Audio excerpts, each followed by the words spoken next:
பாருங்கள் எப்படி முளை கட்டியிருக்குதுன்ட்டு. இந்த முளை கட்டினது தான் நமக்கு துணி வழியாக அப்படி வெளியில் வந்தது.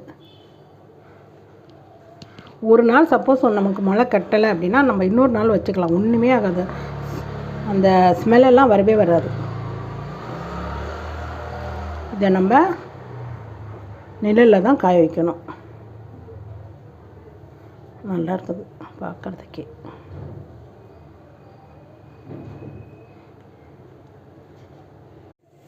எப்படி இருக்குது பாருங்கள், முளை கட்டின இந்த கேழ்வரகு நல்லா இது விளைஞ்ச கேழ்வரகு, அதனால தான் நல்லா இப்படி முளை நல்லா முளை கட்டியிருக்குது. ஒவ்வொரு கேழ்வரகு சும்மா சின்னதாக வந்துட்டு அப்புறமேல வளரவே வளராது. இது நல்லா இருக்குது.